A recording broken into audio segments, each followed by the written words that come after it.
Nay, penging pera? Yan, di ako magaling sa paghingi. Wala akong pera. Damot naman. Bibigyan mo din ako ng pera, Nay. Tao po. Anak, may tao ata dun sa labas. Tingnan nyo nga. Yun, Nay, nag-aaral ako, oh. Nay, kausap ko jowa ko, oh. Ay, sorry, babe. Ginugulo kasi ako ni mama, eh. Nay, nagtitiktok ako, oh. Ano ba yan? Ang tatamad nyo? Asan na ba si Kyle? Baka may pera po kayo dyan. Pangkain lang po. Hawa ka naman. O ito, 10 pesos. Salamat po. At dahil dyan, may 100 pesos ka. Salamat. Vlog ba yan? Opo, mag-hi po kayo. Binibigyan po namin yung mga taong tumutulong sa amin. Talaga? Malaki na ibibigay ko sa susunod para malaki din yung babalik nila sa akin. A few moments later. Palimos po. Pangkain lang po. Ay, kawawa ka naman. Teka lang. Ito, 10,000 pesos. Kasi na dito ATM ko. Mag-withdraw ka, ha? Talaga po? Ang bait niya naman po. Oo, mabait talaga ako. Salamat po dito, ha? Saan nagpunta yun? Babalik naman yun, di ba? Yung 10,000 ko. Yung ATM ko. Meanwhile. Ang galing natin, Kyle. Hati tayo dyan, ha? Teka lang, nasan si Kyle? 10K tapos ATM, oh. Walang iya ka, Kyle! Hey, class, magdi-discuss ako. Makinig kayo sa akin, ha? Oh, grabe, ang ganda ko talaga. Masaya na naman siya, oh. Manda ka sa akin. Ma'am, di ba po bawal mag-makeup kapag oras ng klase? Si Scarlett kasi nagme-makeup, po. Lu, pero pag ikaw pwede? Gusto. Ay, oo. Mamaya na yung makeup na yung Scarlett, ha? Makinig ka sa akin. Aw, di na siya makakapag-retouch. Okay, class. Dalawa ang naka-perfect sa exam natin. Si Cheska. Expect ko naman na perfect ako, eh. At si Scarlett. Perfect din ako. Talagang nilalabanan ako ng babaeng to. Patingin ng test paper mo. Ma'am, di ba wrong spelling is wrong? Mali yung pneumonia niya, oh. Walang P sa una. Ha? Ay, oo nga. Kulang ng P. Hindi ka na perfect, Scarlett, ha? Ayan, ako na ulit ang highest dito sa klase. Kontrabida talaga tong si Samantha sa buhay ko. Bakit di nagre-reply yung jowa ko? Saan na ba yun? Tagal naman ni Scarlett. Saan na kaya yun? Hi, Miguel. Oh, Samantha, samahan mo naman ako sa kantin. Libre kita. Di pwede. Hinihintay ko yung jowa ko. Ha? Nasaan na ba yun? Yay! Sasamahan mo ako!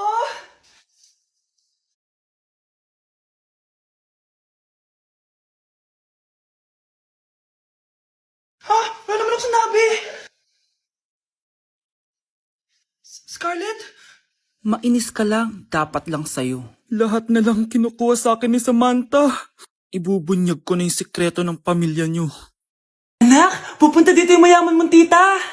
Bibigyan niya ako ng pera, Nay. Oo, anak. Kaya maganda ka na, ha? Sige po, Nay. Yes, magkakapera na ako. A few moments later. Hi, Mare. Uy, Mare, pasok ka. Hello po, tita.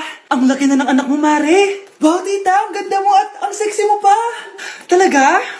At dahil dyan, may 5,000 pesos ka. Thank you po, tita. Oo nga, Mare. Ang ganda ng damit mo. Gusto mo din ng pera? Oh. Ang ganda din ng buhok mo, Mare. Ito pa. Ang bango-bango mo din, Mare. Ito pa. Ang pogi naman ng anak mo, Mare. Siyempre, mana sa akin. At bibigyan ko ng 1 million pesos at house and lot kung sino man ang mapapangasawa ng anak ko. Talaga ba, Mare? Anak, halika nga dito. Narinig mo ba yan, anak? Tsuhain mo ng anak niya. Magkasabi ka naman dito. Sige po, Nay. Ang gwapo mo naman. Pwede ba kitang tsuhain? Ayoko! Tingnan mo nga itsura mo. Ang pangit mo. Nay, nandito po yung boyfriend ko. Sige, anak, papasukin mo. Sige po, Nay. Babe, balik ka na. Hello po, tita. Eto ba yung driver niya, anak? Boyfriend ko yan. Anong driver, Nay? Boyfriend mo to? Halika nga dito, anak. Ano ba yan, anak? Mag-boyfriend ka na nga lang. Pangit pa. Nay, ano ka ba? Mayaman yan. Siguraduhin mo lang, ha? Ikaw pala yung boyfriend ng anak ko? Opo, tita. Malaki ba bahay mo? Wala po akong malaking bahay. Ganun ba? Ayaw kita sa anak ko. Nay, ano ba? Kasi sa mansion po ako nakatira. May kotse ka ba? Syempre po. Baka yung mura lang yan, ha? Lamborghini lang po. Oh, sabi ko sa inyo na mayaman yan eh. Meron po akong regalo sa inyo, tita. 1,000,000 po para sa inyo. 1,000,000? Anak, ano bang hinihintay mo? Magpakasal na kayo. Sige, Nay. Gusto ko next week may apo na ako, Hoy, huwag kayo maingay, May gagawin ako. Sinasabi ko sa inyo. Happy New Year, family. Nay, may sasabog! And friend, Punyeta naman. Kita niyo naman ginagawa ko, diba? Isa pa. Happy New Year. A few moments later. Sabi daw, anak, kapag tumalon ka sa New Year, tatangkad ka daw. Talaga po, Nay. Susubukan ko po. Anak, sabi dito, fake news lang pala. Para di naman ako tumangkad Napilay lang ako. 1 hour later. Ay, kagwapong bata naman neto. Etong sa'yo. Happy New Year. Happy New Year, Mare. Oo. Para sa anak mo. Ako muna magtatago. Sige na, alis ka na. Sige. Kakain na tayo. Sige po, Nay. Ops, aayusin ko muna. Kukuha na ako, Nay. Teka lang, pipicturan ko pa. Kukuha na ako, Nay. Magdadasal muna, ha? Brownout? Anak, wag mo na kakainin yan. Yan bumalik na. Magtawala na to. Hi, na. Hi, mga anak. May dala ko mga pagkain. Wow naman, ma. Pengi po. Ops, di ka kasali dito. Sa mga kapatid mo lang to, laki-laki mo na. Sige po, ma. Ilalagay ko na to dito, Aakyat na ako. 1 hour later. Ano ba yan? Bato lang naman yung ref namin. Gutom na ako. Grabe, wala bang pwedeng makain dito? Wow, ang daming pagkain. Wala ba si Mama? Clear. Isa lang naman Yes.